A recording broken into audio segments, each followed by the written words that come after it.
Tema renungan firman Tuhan untuk renungan hari ini adalah harmoni surga di bumi. Mengapa musik dan penyembahan adalah senjata rohani? Ayat Alkitab yang kita baca sesuai bacaan Sabda Bina Umat GPIB hari ini adalah dari Mazmur 150 ayat 1 sampai ayat 6 yang berbunyi sebagai berikut. Haleluya! Pujilah Allah di tempat kudusnya. Pujilah Dia dalam cakrawalanya yang kokoh.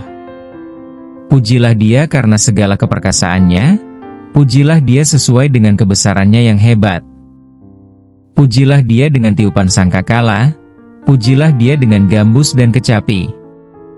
Pujilah Dia dengan rebana dan tari-tarian. Pujilah Dia dengan permainan kecapi dan seruling. Pujilah Dia dengan simbal yang berdenting.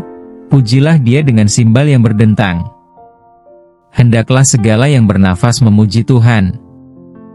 Haleluya! Demikian pembacaan Alkitab. Haleluya!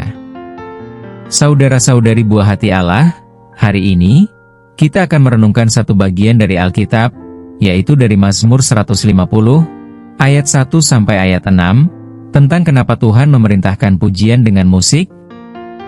Mazmur 150 adalah puncak dari kitab Mazmur, yang merupakan kumpulan doa dan nyanyian yang mengungkapkan hubungan manusia dengan Tuhan. Pasal ini adalah seruan terakhir dalam Mazmur yang menegaskan bahwa semua yang bernafas harus memuji Tuhan dengan segala alat musik yang ada. Ini bukan hanya soal hiburan atau ekspresi seni, tetapi perintah rohani yang memiliki kuasa. Mengapa?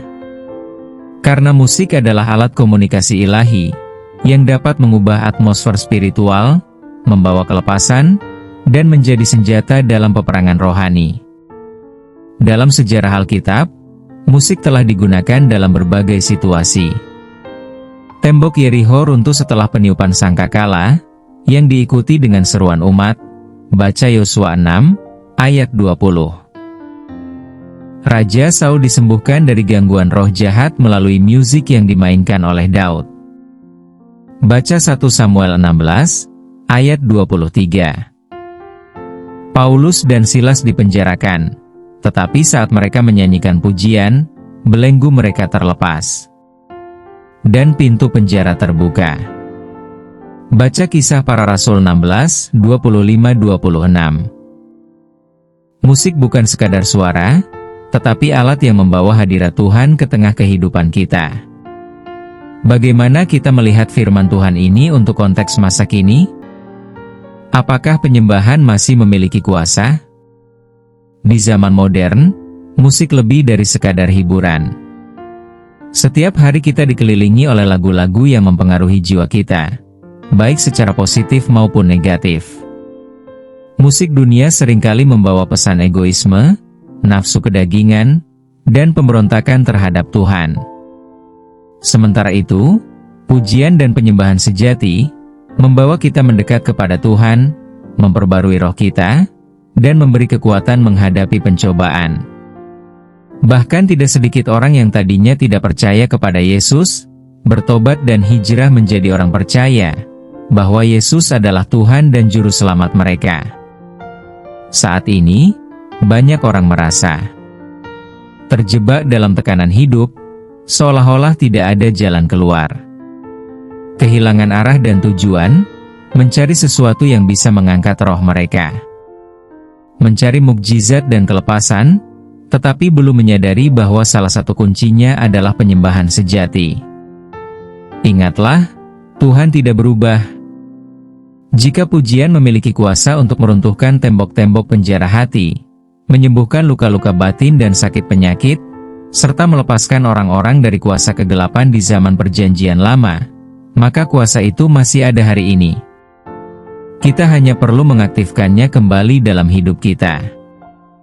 Firman Tuhan hari ini juga mau mengingatkan kita akan adanya peringatan, perintah, larangan, dan janji pengharapan dari Tuhan. 1. Peringatannya. Jika kita tidak menyembah Tuhan, kita akan kehilangan kesadaran akan hadirat-Nya, dan lebih mudah dipengaruhi oleh dunia.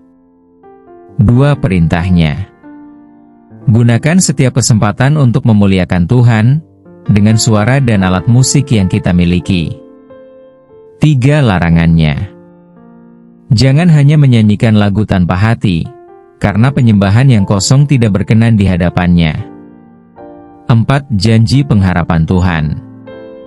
Setiap kali kita memuji Tuhan, kita membawa hadirat-Nya turun dari surga untuk kita nikmati, dan agar kita mengalami mukjizat dalam hidup kita. Mari kita berkomitmen untuk menghidupkan kembali penyembahan sebagai senjata rohani.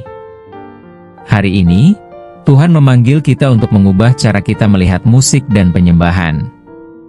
Ini bukan sekadar hiburan, tetapi alat rohani yang bisa membawa perubahan dalam hidup kita. Mari kita ucapkan dan ulangi mantra iman ini. Saat aku menyembah, hadirat Tuhan hadir melingkupiku. Saat aku memuji, belenggu dosa-dosaku terlepas. Aku hidup untuk menyembah Tuhan, dan kuasa-Nya bekerja dalam hidupku. Jika kita merasa jauh dari Tuhan, mari kembali ke hadirat-Nya melalui pujian dan penyembahan yang sungguh-sungguh. Marilah kita berdoa.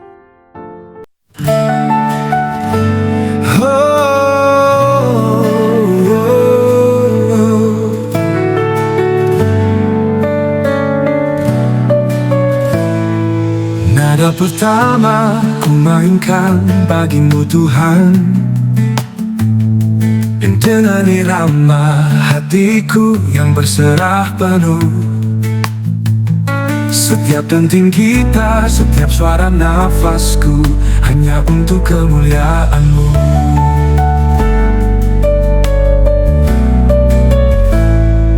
Gendang berdetak seperti jantungku bergetar, memuji nama-Mu, Sang Raja kekal. Tiupan nafiri memanggil kuasa surga turun melingkupiku. Aku memuji, aku bersorak, sebab Kau besar, tak tertandingi. Nadanya hidup, mematahkan bumi. Segala yang bernafas, muliakan Tuhan. Setiap alunan menciptakan atmosfer, hadir-Mu nyata mengubah yang letih lesu. Di tengah badai ku sembah lebih keras, sebab Kau tetap setia. Aku memuji, aku bersorak, sebab Kau besar, tak tertandingi. Nadanya hidup, mematahkan bumi. Segala yang bernafas, muliakan Tuhan. Saat ku bernyanyi, rantai pun